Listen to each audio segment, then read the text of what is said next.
let's review and talk about exponents now. So we know exponents have a big number and a small number kind of at the top right of it. Well, we know the big number to be the base, and the top small number is the exponent. So 2 to the exponent 6, or 2 to the 6, or 2 to the power of 6. Either way to say it is acceptable. So in power form, 2 to the 6. Expanded form, so if we were to write that out, it would look like 2 times 2 times 2, all the way repeated 6 times. And then standard form simply means what is it equal? Well, what is the final answer for that? In this case, it is 64. So 2 to the power 6 is equal to 64. Right? So powers are short forms for multiplication. So we have some situations here in expanded form. We have 2 multiplied by itself 6 times. We write that in power form, 2 to the power 6. Standard form, or just simply evaluate it, it is 64. We have 3 over 5 multiplied by itself 3 times. So I take 3 over 5, keep it in the bracket, because everything inside the bracket is going to be raised to the power of 3, because it's being multiplied by itself 3 times. So again, if I was to then write that out in standard form, that would be 27 over 125, because the cube would apply to the 3 and to the 5. 3 cubed is 27, 5 cubed is 125. We have a bunch of variables. We have 8, to be specific. So if I'm writing that out, 8 to the, y to the power of 8. Standard form, well, we don't know what y value is, so we simply leave it as y to the power of 8. We have negative 3y times negative 3y times negative 3y. That's the same thing as writing negative 3y to the power of 3 and evaluating it, which means that the power of 3 affects both the negative 3 and it affects the variable. So then the standard form would be negative 27y cubed. So now we're going to write the power in expanded form and then evaluate. So in power form, 3 squared, 3 multiplied by itself twice, that is equal to 9. 2 cubed, 2 multiplied by itself 3 times, which gives us 8. 1 over 2 to the power of 4, which means 1/2 times 1/2 times 1/2 times 1/2. 1 times 1 times 1 all the way across is still 1. 2 multiplied by itself 4 times is 16. So we end up getting 1 over 16. Negative 3 to the power of 3 is negative 3 multiplied itself 3 times, which gives us negative 27. So just a quick understanding, what's the difference between 2 to the power of 5 and 2 times 5? Well, this simply means 2 multiplied by itself 5 times, and this means 2 groups of 5. Right, so that would be kind of the fundamental difference between what this notation looks like and the difference between them. Quickly evaluating powers, so negative 5 times negative 5, negative times negative becomes a positive, is 25. This one's a little bit tricky. We have negative and then 5 squared. Right? This one is brackets. The negative 5 is included. This one's not. So this is the same as writing negative 1 times 5 squared, which in this case, 5 squared is 25 times negative 1 is negative 25. And then our third example, negative in bracket negative 5 squared. Negative 5 squared is positive 25, but then that negative applies. And very similar to what I just kind of drew out over here, but this is what it would look like if it was posed in a question. So now we're talking about perfect squares and square roots. Okay, so squaring and square rooting are reverse operations. That's a big takeaway from this. A couple visual examples to kind of help wrap our heads around what that means. So a picture, if we were to draw a picture of what the square root of 16 is equal to 4, what does that look like? Well, I've basically created a box that is 4 long and 4 high, and it is broken up so that there are 16 boxes within that frame.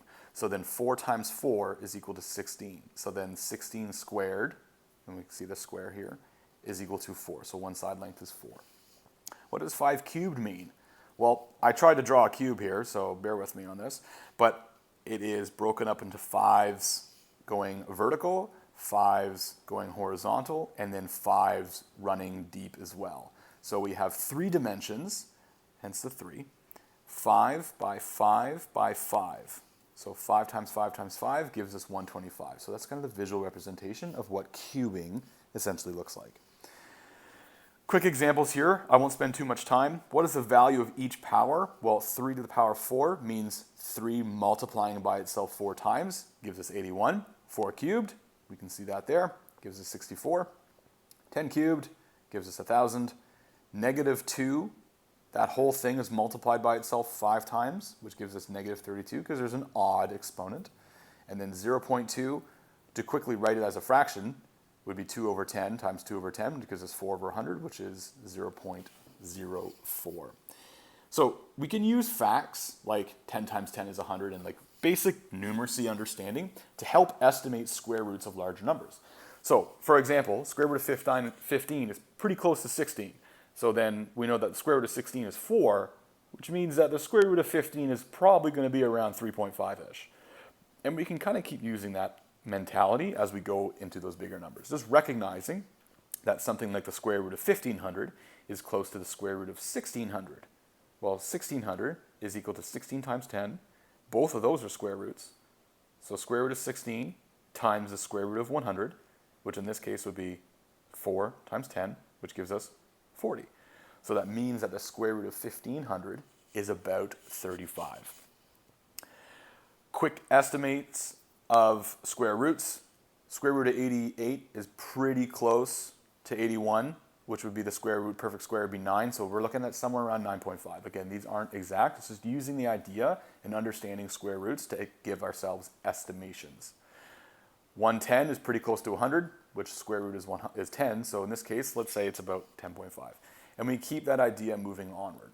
3600 is the same as square root of 36 times the square root of 100. Square root of 36 and 100 is 6 times 10, which gives us 60. And the same thing with 4900, right? The thing that we're going to talk about is the powers that are not perfect squares. So we can see that 100 can be written as 10 times 10, which is a square, right? 10 multiplied by itself twice. That is a square. 1000 is 10 times 100. Those are not the same number. Therefore, 1000 is not a perfect square. 10,000 is 100 times 100. That's a perfect square. 100,000 is 100 times 1,000, which is not a perfect square, right? So just kind of keeping that in mind, that not every whole number that kind of looks like 100, 1,000, 10,000 is a perfect square. Let's talk about properties of powers. Powers of whole numbers grow quickly. So we have 3 to the 4 to the 5 and to the 6. So we can see how big of a jump those numbers are between them. 81 to 243 to 729. This is why there's a saying that something grows exponentially. It means that it increases faster and faster and faster. Powers of fractions or decimals less than 1 shrink as the exponent increases. So this is what that means. If I have 1 over 2 to the power of 2, well, that's 1 over 2 times itself by twice, which gives me 1 over 4. So 1/2 is bigger than 1/4. So we'll see how this is smaller than 1/2. If I have 1 over 2 to the power of 3, we know what that means. That means it is 1 over 8. 1 over 2 to the power of 4, we know how to write that out. It becomes 1/16. So we can see how the number, or the fraction, is getting smaller and smaller. 1/4, then 1/8, then 1/16. Powers of negative numbers. Okay, so we see negative 2 squared. Negative 2 times negative 2 gives me 4. Negative 2 to the power of 3, write that out 3 times. I end up with a negative number. And then if I go negative 2 to the power of 4, we know what that looks like written out. It gives me a value of 16. So quickly, what conclusions can be made? Well, a negative base to an even exponent gives me a positive, and we can see that here. Negative base, even exponent, negative base, even exponent. A negative base with an odd exponent, like our second example here, it gives us a negative value. Okay, so keep that in mind too. I just wanted to go over some challenging questions because you might see something like this. Choose values to make each statement true. Okay, so we're looking for a base raised to an exponent of 4, which is the same as 9 to the power of 2. Well, if we quickly write this out, something times by itself 4 times is equal to 9 times 9. Well, what can I get when I have two numbers here and I multiply them together? They have to be 9, and these multiplied together have to be 9. Oh, and they all have to be the same number. Well, I know that 3 times 3 and 9 times 1 are the only factors of 9. So this would be 3 and 3, which would mean this would be 3 and 3. So 9 times 9 is the same as 3 times 3 multiplied by 3 times 3. So in this case, the value here would be 3.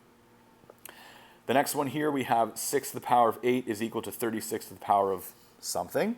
Well, we notice that 36 is a factor of, 6 is a factor of 36. So if I have to raise 6 to the power of 8, I get a number. Well, then how many powers do I need to raise? How many times do I multiply 6 by itself? Well, I'm essentially doubling it, right? Because 6 times 6 is 36. Half of 8 would be 4. So 36 to the power of 4 would give me the same answer as 6 to the power of 8.